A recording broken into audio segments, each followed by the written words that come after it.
98,0 Radio Sonora Surabaya, sahabat keluarga. Selamat pagi, sahabat Sonora. Bagaimana kabar Anda di pagi hari ini? Kita tidak terasa satu pekan begitu cepat berlalu dan waktunya kita kembali hadir di hari Senin jam 10 pagi sampai jam 11 di program Parenting Talk. Dan kita langsung membahas obrolan kita pagi hari ini, sahabat Sonora ya, tentang anak sejak dini dikenalkan pada hobi melakukan kebaikan. Sudah ada dua narasumber kita. Yang pertama, narasumber tetap dari program acara ini. Pasti Anda sudah tidak asing lagi dengan sosok pembicara yang satu ini ya. Kandidat Dr. Titis Tata MMCT NNLP CPSTF, founder dari Talenta Coaching and Training Center. Kemudian narasumber tamu kita satu lagi, sahabat Sonora ya, yang hadir dalam perbincangan di pagi hari ini adalah Bapak Yudi Ananta, founder dan ketua KONUS atau Kompas Nusantara. Saya sapa dulu Bu Titis. Assalamualaikum, selamat pagi Bu Titis. Selamat pagi Mas Andre, selamat pagi Pak Yudi, salam potensi talenta, semangat, semangat, semangat. Siap. Selamat pagi, Assalamualaikum Pak Yudi. Bu Titis, selamat pagi Mas Andre. Baik, ya. Terima kasih sudah berkenan bersama kita di sela-sela kesibukan ya. Kita tersambung sahabat sonora melalui via Skype dan Pak Yudi Ananta ini sekarang posisi ada di Sampang, betul ya Pak ya? Sumeneb, mohon maaf, di Sumeneb. Jadi beliau ini sahabat sonora adalah founder dan ketua dari KONUS atau Kompas Nusantara. Ya, apa sih Pak KONUS atau Kompas Nusantara ini? Bisa sedikit aja kita kasih info? Sedikit bocoran ya. Baik, Kompas Nusantara atau disingkat KONUS itu merupakan sebuah komunitas ya. KONUS itu singkatan dari Kompas Nusantara, sedangkan Kompas Nusantara itu sendiri singkatan dari Komunitas Para Sales Super Nusantara. Sip. Jadi, saya udah paham kalau begitu Pak ya.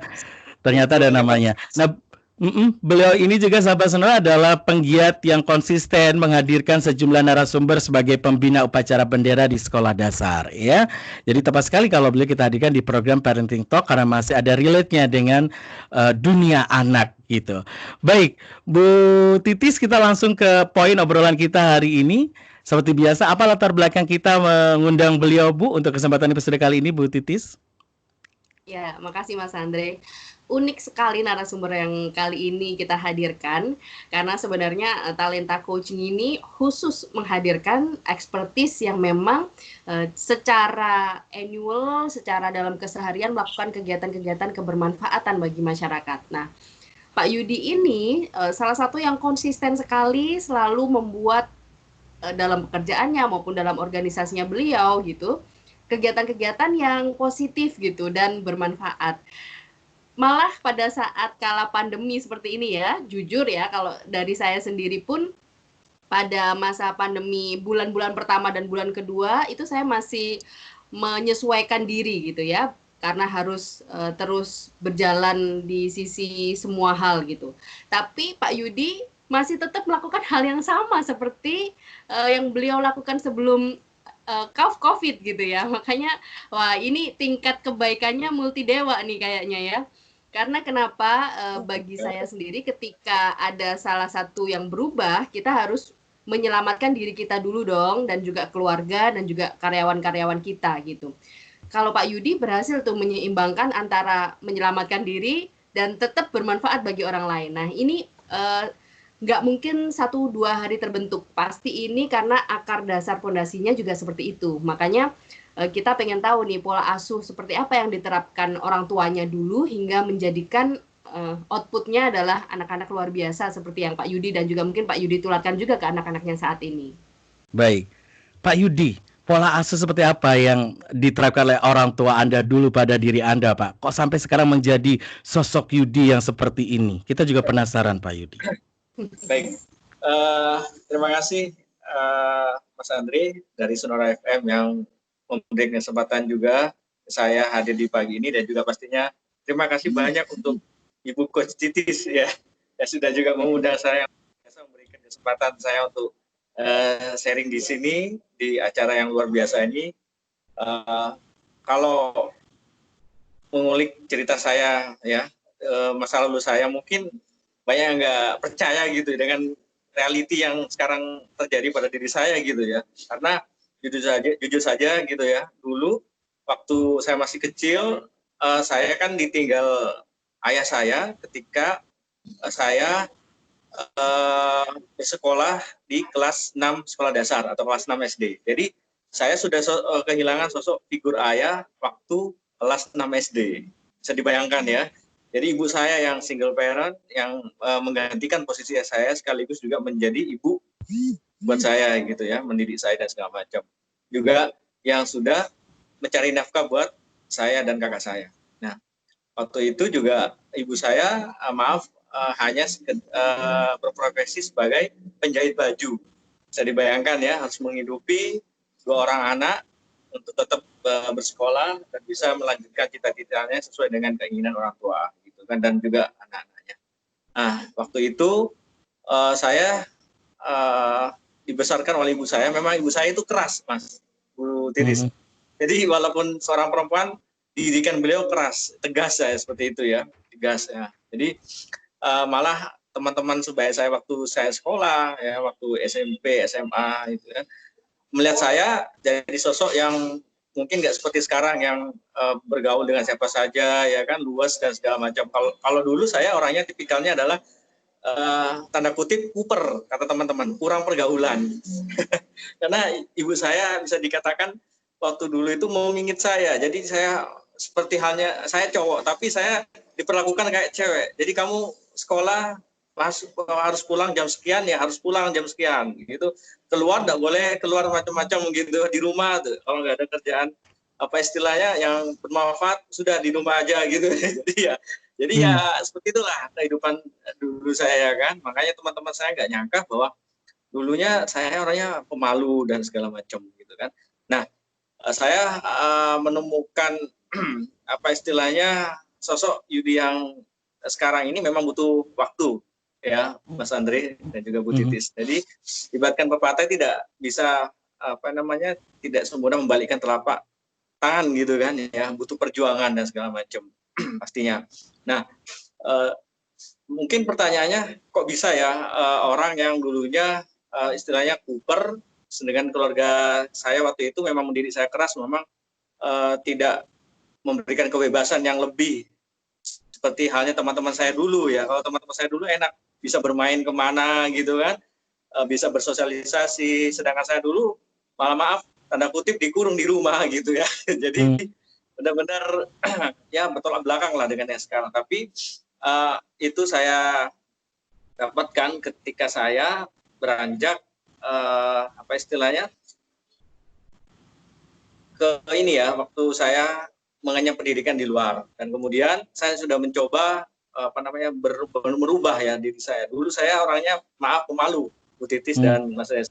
Saya dulu pengen punya keinginan untuk jadi ketua OSIS, dari pengurus OSIS, ketua kelas dan segala macam. Tapi karena tidak didukung oleh kemampuan saya berkomunikasi yang baik, karena dulunya pemalu, sehingga itu tidak bisa gitu. Hanya impian saja, tapi tidak bisa menjadi kenyataan gitu. Nah, ternyata sampai saya pernah berkata dalam diri saya, ya Allah, ya Tuhan, ya Allah, kapan saya bisa menjadi seorang pemimpin gitu, karena saya pengen jadi seorang pemimpin, tapi waktu itu tidak didukung oleh kemampuan saya waktu sekolah, karena saya kan tahu sendiri ya, tadi saya bilang kurang pergaulan, kuper, jadi tidak dipilih oleh siapapun itu. Nah, ternyata Allah Maha Baik ya kan, ternyata saya dikabulkan doa saya, walaupun itu makan waktu yang cukup lama, cukup panjang gitu kan, dan juga butuh perjuangan. Baru setelah saya anggaplah ditempa dengan beberapa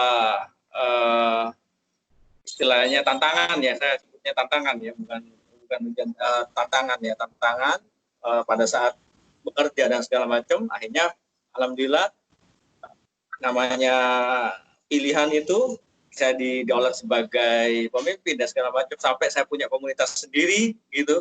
Nah, di sanalah saya merasakan bahwa ini Allah ternyata sudah membalasnya. Doa dulu yang berapa tahun yang lalu pernah terwujud, dan sekarang sudah bisa saya wujudkan dengan menjadi seorang pemimpin di sebuah komunitas dan organisasi atau pekerjaan lainnya. Nah, itu. Nah, itu sih sedikit tentang flashback tentang saya gitu ya.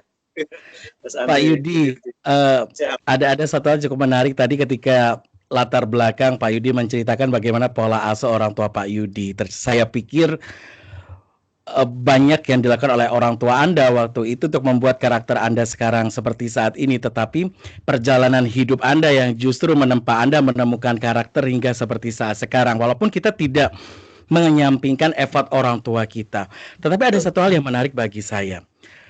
Kalau saya lihat dari cerita Anda, background story Anda, sepertinya hobi yang menjadi kesukaan Anda itu menjadi prioritas segalanya bagi Anda, sehingga bisa menyalurkan sisi baik dan kebaikan dalam diri Anda.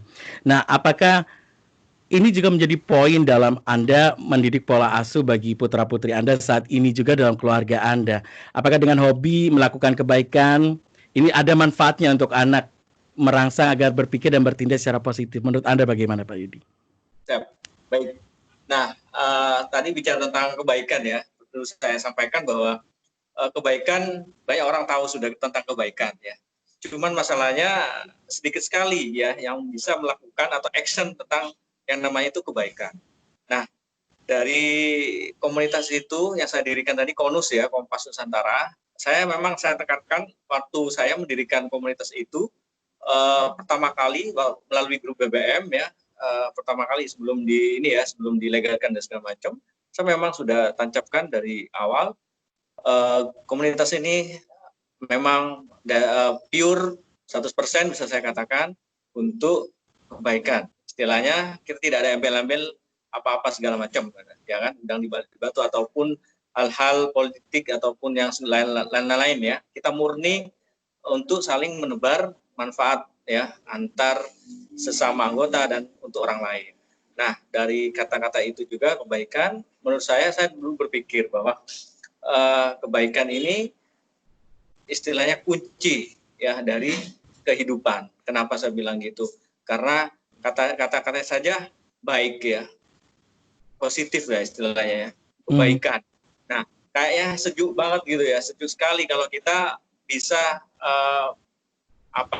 bisa mendrive orang per orang untuk berbuat baik ya.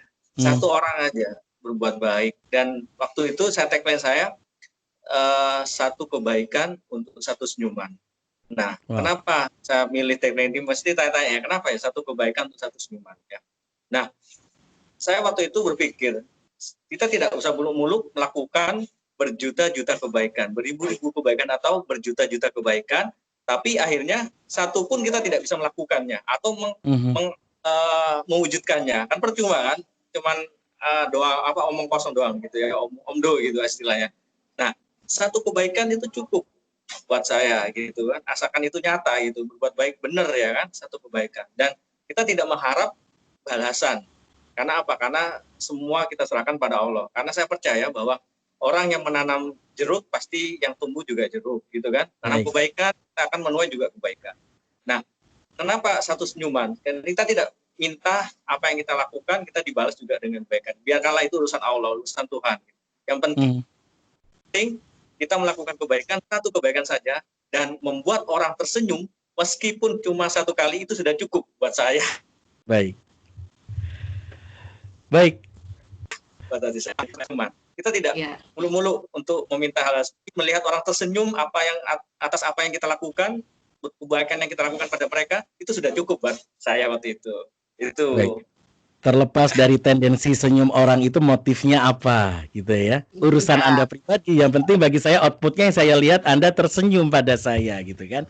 Bu Titis, yang dialami oleh Mas Yudi ini cukup menarik ya. Dari awal karakter yang sangat pemalu sekali, kemudian berkembang menjadi karakter yang percaya diri setelah dia terlibat dalam berbagai kegiatan keorganisasian, komunitas, sehingga menjadikan dia menemukan titik falsafah hidupnya bahwa kebaikan itu akan mengalirkan energi positif bagi dirinya dan orang sekitarnya. Kalau kita bicara tentang konteks pada tumbuh kembang anak, Bu Titis ya, kita semua orang tua percaya, yakin dan sadar norma kebaikan itu harus ditanamkan sejak dini pada anak-anak kita. Tetapi kadangkala proses yang dialami oleh Mas Yudi ini juga mungkin dialami oleh anak-anak di luar sana. Dia berharap secara ideal akan mendapatkan kebaikan dari pola asuh orang tuanya, tapi justru dia menemukan titik kebaikan itu dari pergaulan hidupnya. Monggo silakan Bu Titis. Ya, makasih Mas Andre. Sebenarnya kalau kita lihat runtutan pola asuhnya tadi, sebenarnya ada garis linier itu lebih ke uh, kepemimpinan ya, kepemimpinan Mas Yudi yang tumbuh, yang keluar sebagai darah aslinya gitu kan. Kita pernah dengar quote bahwa leadership is born gitu ya. Harusnya seseorang yang berjiwa pemimpin itu dari lahir dia udah merasakan nih mau memimpin sesuatu. Cuman karena orang tua atau mamanya Mas Yudi, Pak Yudi ini disiplin sehingga terkungkung tuh nggak keluar-keluar. Tapi karena Pak Yudi mengikuti aliran energi positif dari dirinya sehingga somehow itu keluar kepemimpinannya gitu ya. Ada pengkondisian dari alam gitu untuk membuat itu memang benar-benar terjadi. Nah, itu satu sisi tentang kepemimpinan. Ada juga sih pemimpin yang bisa dilatih gitu ya, tidak punya darah pemimpin, namun kemudian dengan dia belajar, dengan pengkondisian lingkungan, dia bisa tumbuh menjadi seorang pemimpin yang bagus juga gitu.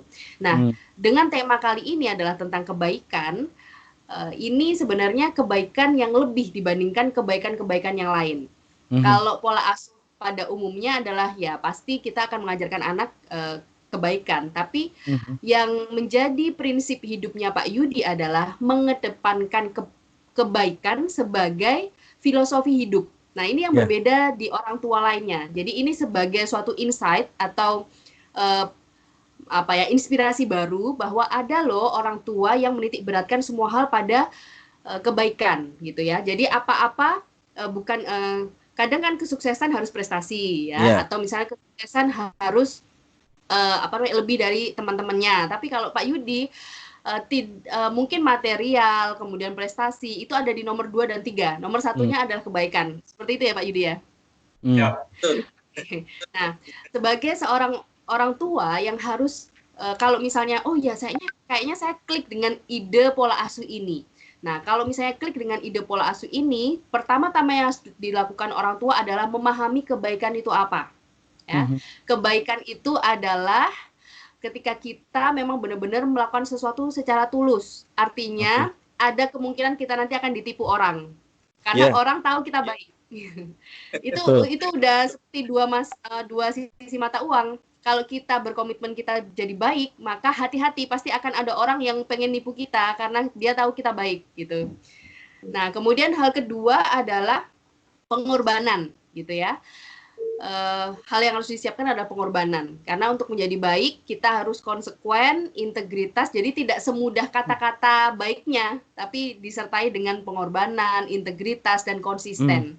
Itu pun yang dilakukan oleh Pak Yudi. Makanya di komunitasnya beliau, itu ada orang-orang besar gitu ya, yang mungkin orang-orang besar ini dalam arti punya jabatan gitu ya. Mungkin bisa diceritakan Pak Yudi. Nah, orang-orang besar ini bisa masuk dalam komunitasnya tidak mungkin tanpa energi baik gitu ya. Jadi yang kita bisa lihat adalah dia bisa menarik orang-orang baik ada di dalamnya, itu pasti karena sesuatu hal, yaitu dia memang berkomitmen terhadap kebaikannya gitu. Ada siapa aja Pak di dalam komunitasnya Bapak, mungkin bisa di-sharing gitu. Baik, terima kasih Bu Titis. Pastinya di Konus, alhamdulillah sudah banyak ya tokoh-tokoh Indonesia atau tokoh nasional yang sudah bergabung ya. Atau 2012 saatnya masih konsisten, yaitu Kak Seto, ya tahu ya kan. Kemudian juga ada Pak Bibit sama Trianto, mantan pimpinan KPK.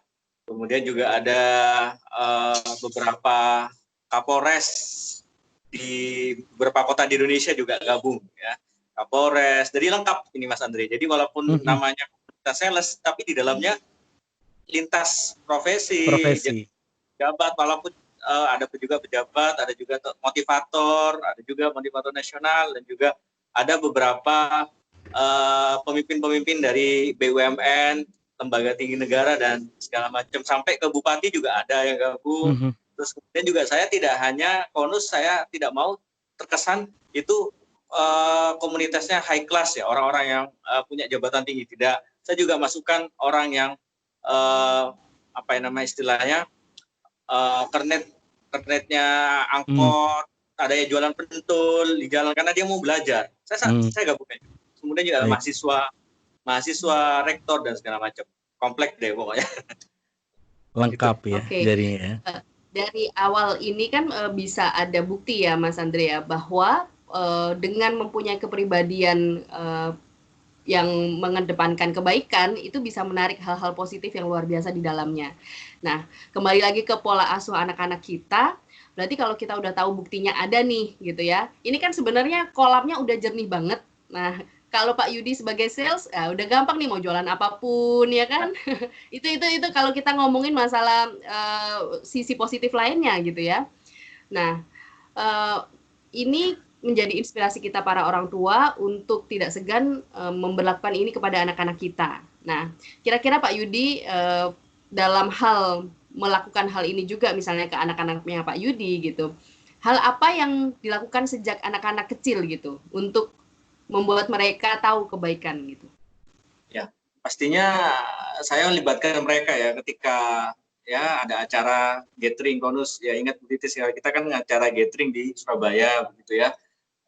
Setelah setiap tahun kita kumpul, anak saya ajak juga, terus ya juga mengikuti seminar yang diadakan oleh konus ya, dan juga teman-teman yang ada di gathering konus itu. Kemudian juga saya juga sering, tidak hanya omongan saja ya, kalau omongan kesannya ke anak-anak juga pasti kan hanya ya sebatas omongan saja, tapi juga saya contoh sederhananya ketika kita jalan sama anak naik sepeda motor, kemudian di jalan itu ada batu ya, umumnya ada batu di jalan, ya secara spontan saya turun ya, berhenti dari sepeda motor dan bilang, coba batu itu pinggirkan ya, taruh di posisi yang bisa aman lah ke orang, biar orang itu tidak jatuh. Saya jelaskan kenapa harus kita lakukan itu, karena supaya orang yang lewat setelah kita tidak kena batu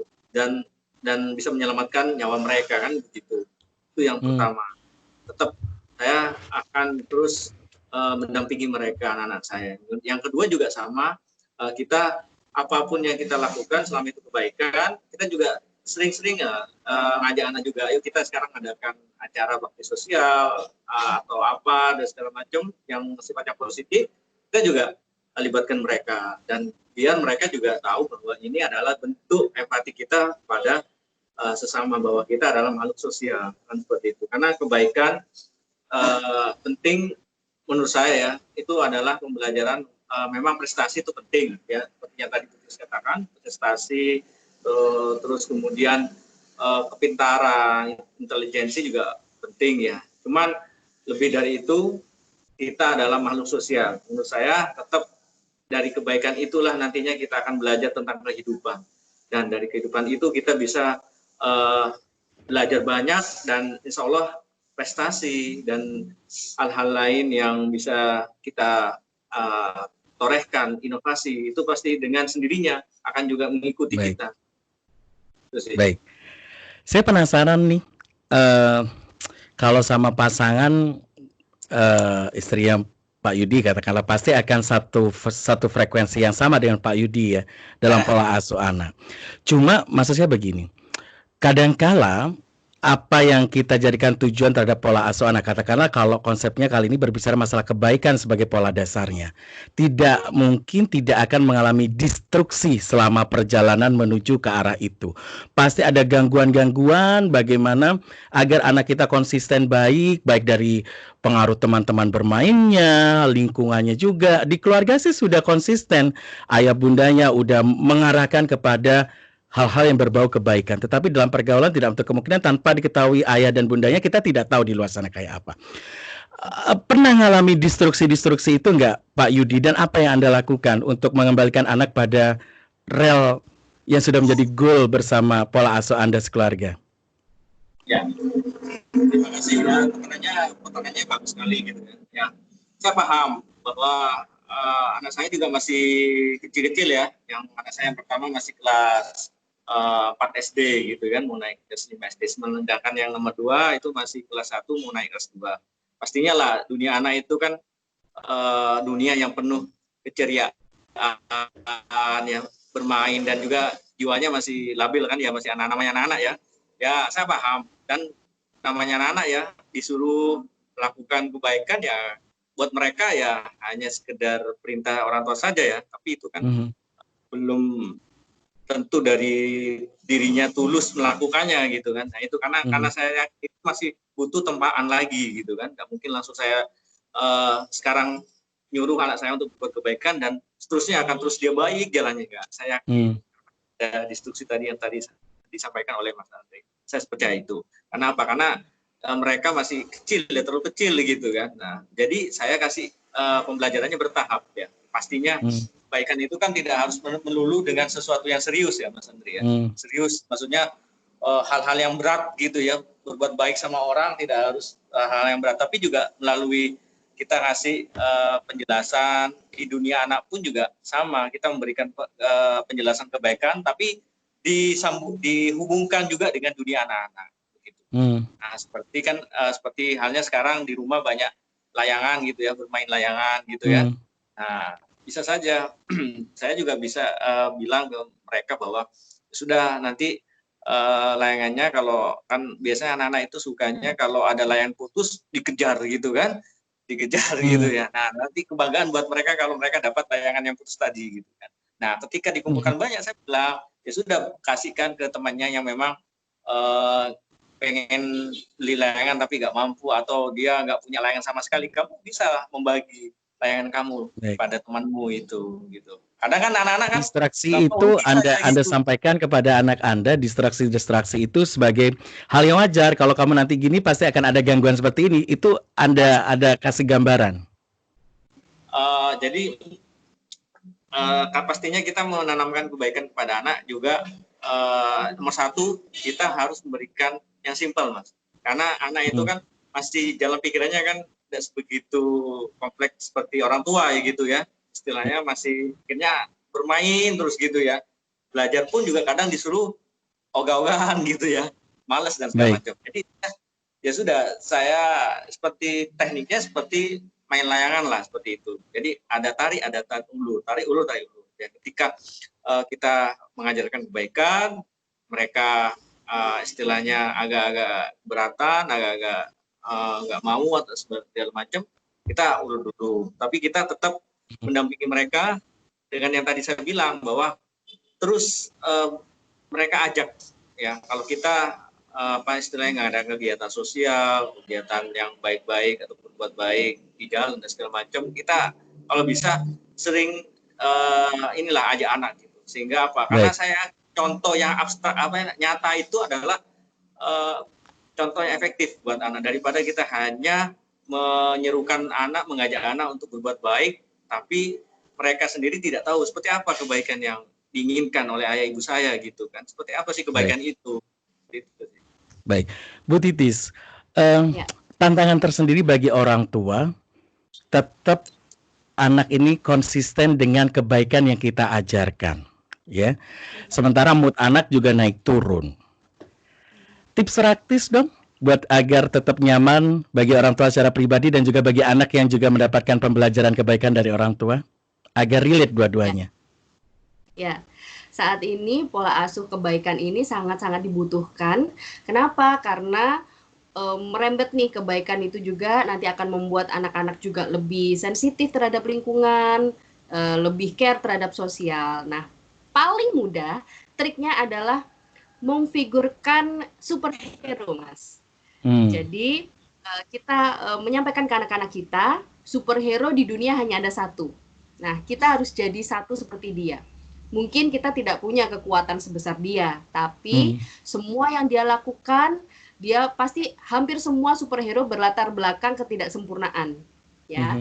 Sehingga anak kita pasti lebih sempurna dibandingkan superhero. Kemudian superhero biasanya meniti karir dengan baik, ya. Kita ambil sisi-sisi yang positifnya saja, karena nggak semua juga masuk akal gitu ya.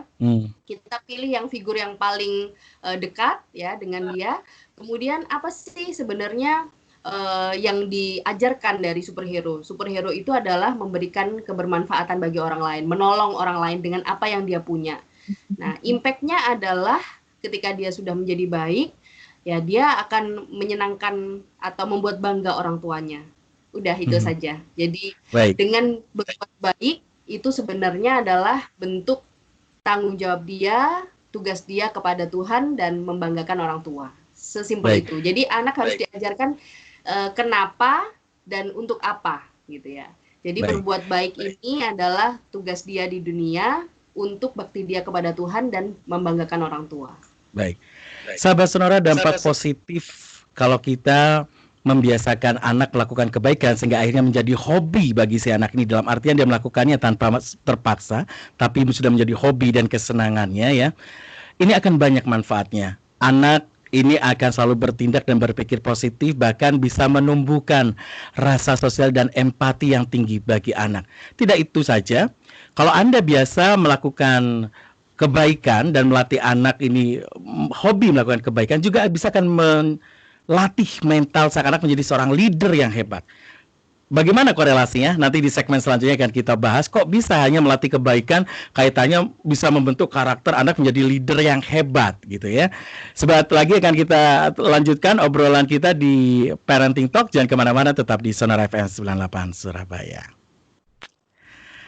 Baik, sahabat-saudara, kita lanjutkan lagi obrolan kita di Parenting Talk, hasil kerjasama Radio Sonora FM 98 Surabaya dengan Talenta Coaching and Training Center, dan masih didukung oleh support yang luar biasa untuk wardrobe yang digunakan oleh Bu Titis hari ini. Bisa Anda lihat videonya nanti di YouTube channel Talenta Coaching and Training Center ya, oleh rekan-rekan dari Iskalia Botik. Jadi bisa Anda lihatin koleksinya di Instagram @iskalia. Masih ada narasumber tamu kita, yaitu Bapak Yudi, atau yang memiliki nama lengkap Yudi Ananta, founder dan ketua dari KONUS atau Kompas Nusantara. Dan kita masih membahas tentang anak sejak dini harus dikenalkan pada hobi melakukan kebaikan. Tadi di perbincangan segmen pertama, Pak Yudi dan juga Bu Titis, kita sudah tahu betul bahwa kalau anak sudah punya hobi yang namanya kebaikan, kebaikan ini menjadi hobi, dampaknya banyak sekali. Mulai dari merangsang anak berpikir dan bertindak positif ya, kemudian menumbuhkan rasa sosial dan empati yang tinggi pada anak. Ternyata membiasakan anak punya hobi kebaikan ini juga akan melatih mental sang anak menjadi seorang leader yang hebat. Nah, mungkin ini sudah dialami Pak Yudi sendiri kali ini ya. Kita ingin tahu sharing sedikit dong Pak tentang hal ini yang Anda rasakan dalam kehidupan Anda. Ya, nah kalau yang saya garis bawahi ya, betul. Ternyata kebaikan bisa secara tidak langsung ya, dan ataupun langsung bisa membuat kita menjadi seorang leader, pemimpin yang bisa dikatakan yang inilah ya, yang didambakan. Kenapa? Karena itu terjadi pada diri saya sendiri ya, pengalaman. Karena saya ngomong seperti itu tadi, subtemanya itu karena saya sendiri merasakan gitu kan. Karena kan tidak mungkin kalau hanya teori saja, tapi kalau tidak diambil dengan praktek. Dan kebetulan, nah itu tadi yang tadi saya katakan bahwa dulu waktu saya SMP, SMA, jangankan OSIS, mau jadi seksi kebersihan saja, saya tidak dipilih oleh teman-teman saya di kelas gitu. Karena waktu itu saya tidak punya semacam ini ya, apa istilahnya, bibit-bibit seorang pemimpin gitu ya. Nggak, karena saya sendiri jangankan seorang pemimpin, jadi seorang pemimpin, jangankan ngomong di depan banyak orang, lewat, saya ingat waktu itu, waktu SMA gitu ya, lewat di depannya para perempuan-perempuan gitu ya, anak kakak kelas saya waktu itu, saya sudah keringetan Mas, jadi nggak berani untuk melewati segerombolan, waktu itu kakak kelas saya yang berjenis kelamin perempuan, jadi saya milih mundur, milih jalan ke lain, berarti kan sebenarnya nggak cocok jadi seorang pemimpin yang gitu, yang butuh keberanian dan komunikasi yang hebat gitu kan waktu itu.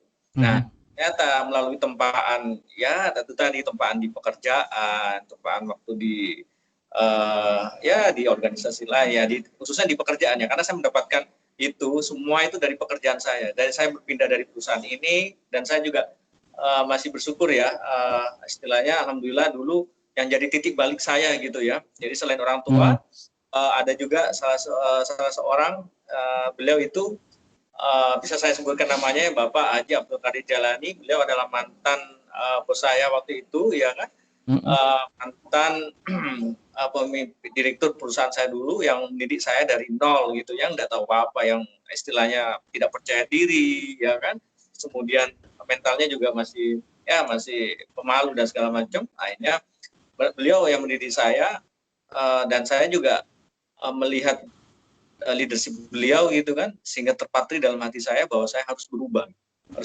dan harus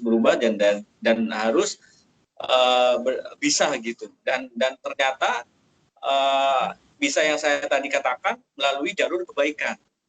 Nah, jadi ketika saya menancapkan untuk impian saya untuk mendirikan sebuah komunitas sales pada tahun 2015 lalu, dengan saling berbagi motivasi, ya kan, terus kemudian juga hal-hal positif lah, spirit dan segala macam untuk teman-teman sales. Ternyata itu secara tidak langsung membuat saya akhirnya semangat untuk selalu berbuat kebaikan, untuk selalu menebarkan kebaikan. Dari sanalah akhirnya sampai sekarang. Bu Titis sudah tahu juga. Bu Titis, ini menarik juga Bu Titis ya. Begitu dahsyatnya kebaikan ini kalau sudah menjadi sebuah hobi dan kebiasaan, bisa memperbaiki berbagai output perilaku lainnya. Leadership, empati, sosial, segala macam kayak gitu. Apakah ada korelasinya Bu Titis kalau kita berbicara dalam konsep perilaku dan juga psikis seseorang ya? Ini udah berbicara bukan anak ya, tetapi setiap orang dari berbagai level usia gitu ya. Ketika ia udah terbiasa dengan baik, secara mental dia akan siap kalau mendapatkan denial, penolakan, hal-hal yang tidak menyenangkan bagi dirinya. Sehingga secara konsep leadership pun dia juga akan pada titik melayani, bukan menyuruh. Bagaimana sih Bu Titis? Iya, luar biasa sekali ya impact-nya kebaikan ini terhadap proses leadership seseorang. Jadi apalagi saat ini, mungkin kalau di beberapa dekade yang lalu, sistem kebaikan sebagai etos utama seorang leader itu tidak terlalu dibutuhkan gitu ya.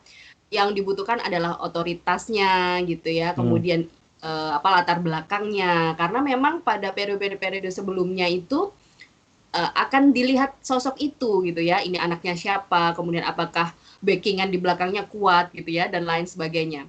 Kita contoh saja misalnya presiden begitu ya.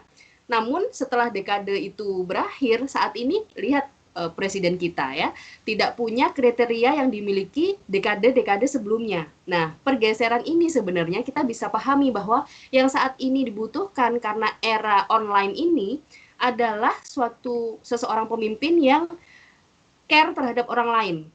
Karena setiap orang sudah mulai individualisnya lebih tinggi dibandingkan dekade sebelumnya gitu ya. Karena semuanya gampang diakses. Nah, siapakah yang akan mempedulikan orang lain?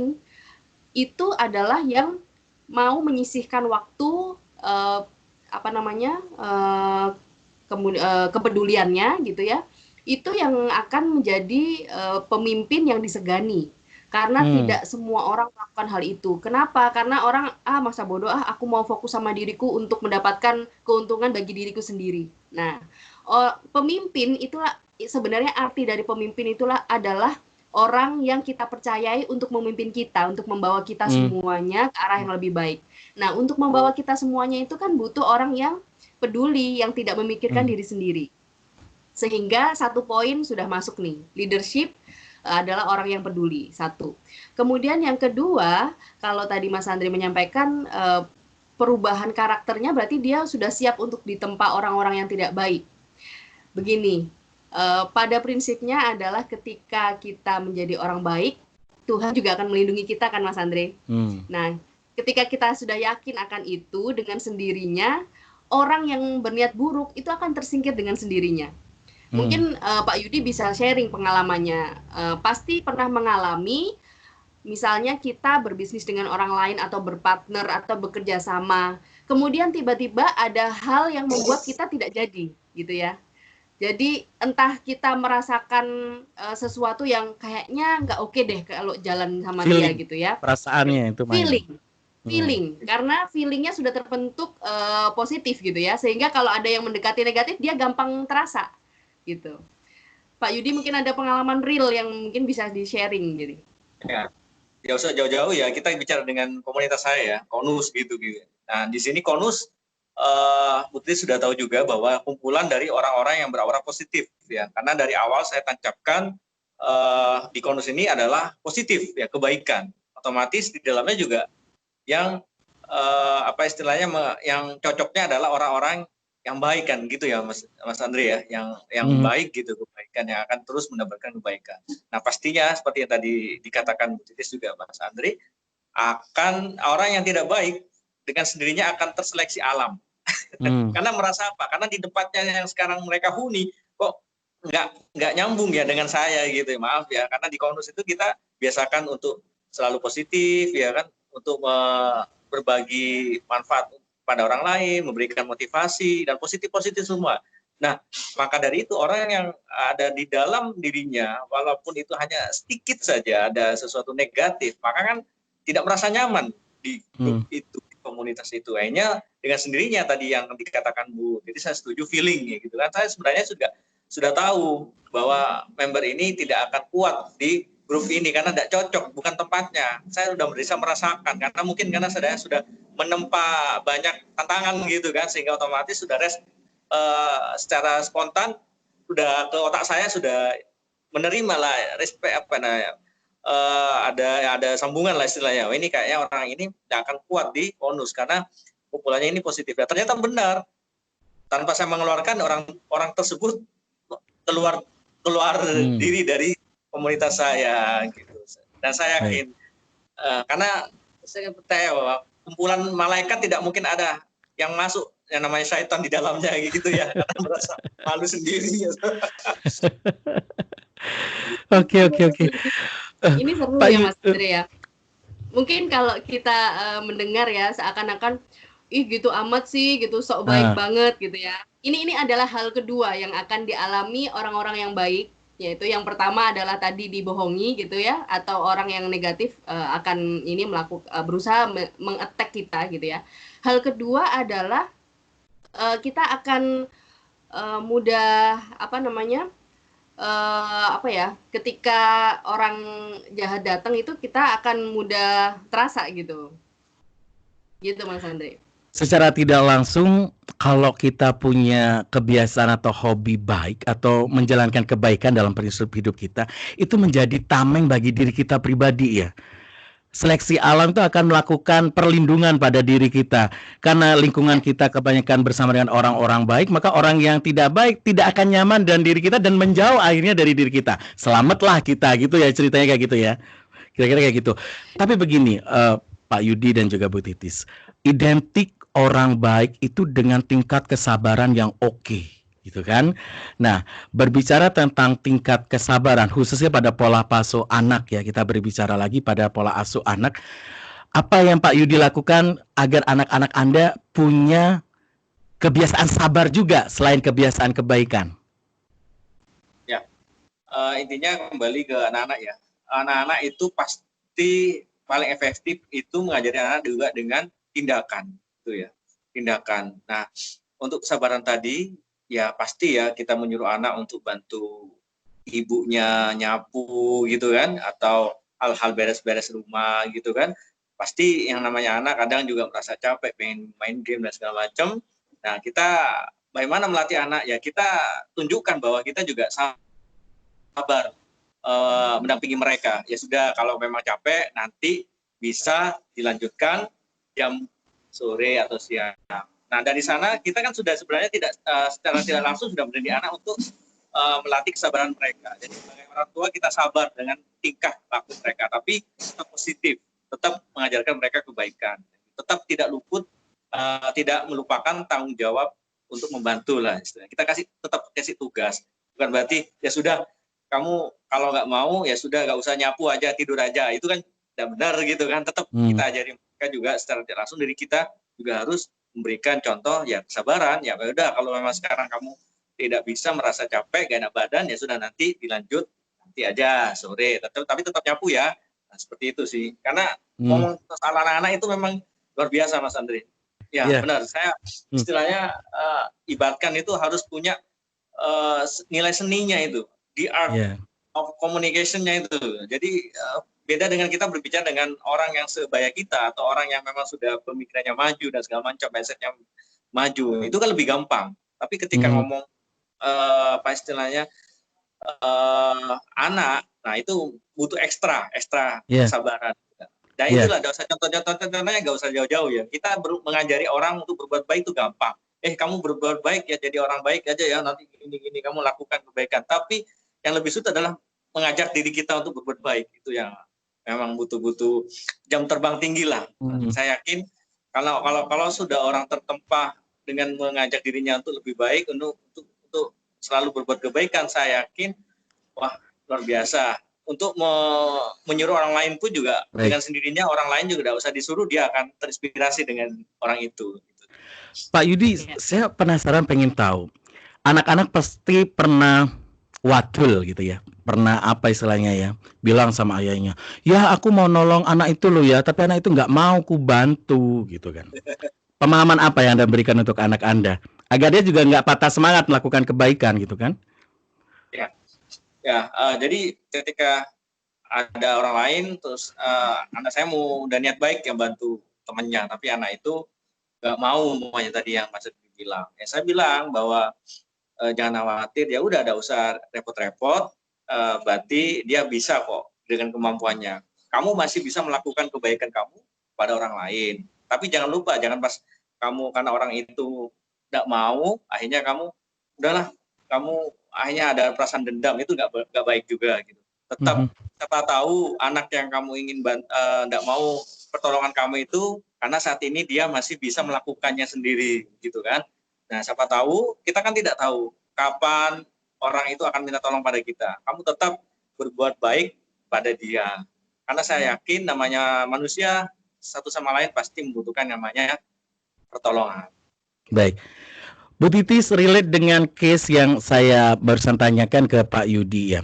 Dalam konsep pola asuh itu, kalau kita sudah memberikan kepercayaan kepada anak untuk mengambil sebuah keputusan, pola lakukan hingga tuntas itu menjadi hal yang penting agar anak punya rasa tanggung jawab.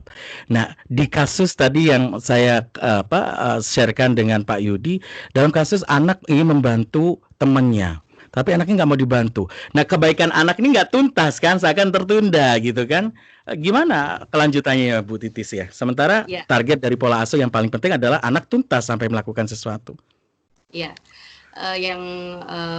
ketika kita mengajarkan tentang pola asuh kebaikan kepada anak adalah kebaikan yang sesuai porsinya, Mas Andre. Sesuai porsinya adalah anak kita berperan sebagai apa di situ, kemudian maksimal yang dia bisa berikan apa. Taruhlah misalnya bermain dengan rekannya satu sekolah ya, dia punya permainan, kita ajarkan bahwa orang bisa sharing permainanmu, alat permainanmu ini gitu ya. Tapi kalau semisal udah dipergunakan lama, sementara dia ada kebutuhan juga untuk menyelesaikan permainan ini untuk tugas sekolah, nah maka pada titik ini boleh anak kita ajarkan untuk tegas gitu, meminta kembali permainannya. Jadi sesuai porsi ini artinya kebaikan itu tidak full semuanya kita berikan ke orang lain. Ya, jadi ada yang kita bagi, ada waktu, ada tempat, ada kuotanya. Nah, kalau tadi case-nya adalah ketika kita menawarkan bantuan dan anak itu tidak mau dibantu, maka sebenarnya tuntas sampai di situ saja, Mas Andre.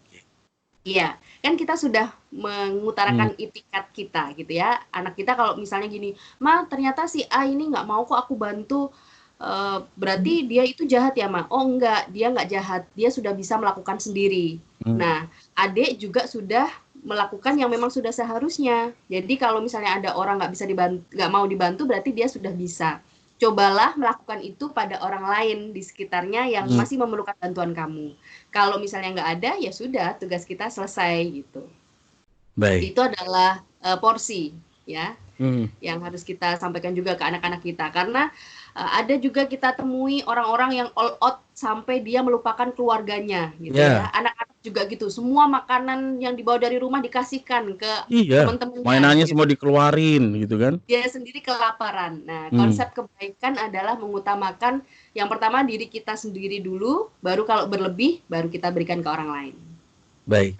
Tidak panjang lagi obrolan kita, Pak Yudi dan juga Bu Titis ya. dari obrolan kita hampir 1 jam ini seakan-akan kita mendapatkan sebuah kesimpulan yang sangat simpel sekali. Berbagai pola asuh anak itu ditawarkan sesuai dengan perkembangan zaman, ya. Ada yang metode A, B, C, D, E, F, G gitu, macam-macam metode pola asuh. Tetapi bagi seorang Pak Yudi Ananta, pola asuh itu sangat simpel. Hobikan anak melakukan kebaikan. Sudahlah Mas Andre, kalau itu udah dijadikan hobi, semuanya itu bahkan ikut secara mudah. Bahasa sederhananya gitu ya Pak Yudi ya. Saya sampai ikut logat Madura juga loh Pak Yudi ngobrolnya. Biasa gak tegak gitu ya. Oke, baik.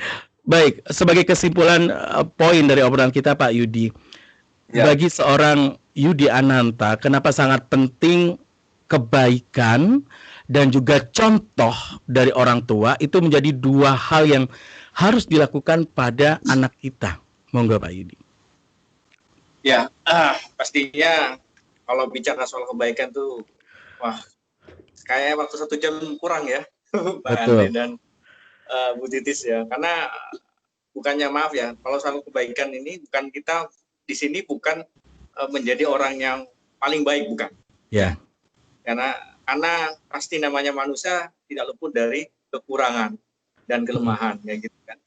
Kita di sini bukan menjadi orang yang paling baik sedunia, bukan. Tapi bisa melakukan yang terbaik itu ya. Menurut saya itu ya, terbaik, melakukan yang terbaik, bukan kita terus membanggakan diri menjadi orang yang paling baik ya, karena itu pun juga yang saya sampaikan pada anak-anak saya, kamu berbuat kebaikan, membantu orang dan segala macam, bukan kamu otomatis bukan menjadi orang yang paling hebat, bukan menjadi anak yang paling baik, bukan, tapi kamu harus memberikan yang terbaik gitu ya, terbaik. Pertama ya pasti kata Bu Titis tadi, jangan disalahartikan kebaikan itu kita baik sama orang tapi diri kita akhirnya terbengkalai, keluarga kita terbengkalai, itu juga nggak bagus ya. Yang baik itu dalam arti kata kita sudah bisa memberikan yang terbaik buat diri kita pribadi dulu ya, kemudian juga di sekeliling kita, istri, keluarga, anak dan segala macam, baru kita berbuat baik pada orang lain. Nah, pastinya poin itu tadi yang saya sampaikan tadi ke anak-anak saya, bahwa kamu, kesimpulan ya, bisa ditarik kesimpulan, kamu jangan jadi orang yang paling baik ya, tapi berikanlah yang terbaik pada semua orang. Baik. Ini bahasanya beda ya, jadi gitu. Bu Titis, pola asuh berbasis kebaikan sulit atau terlalu muluk sebenarnya untuk diwujudkan dalam setiap pola asuh keluarga?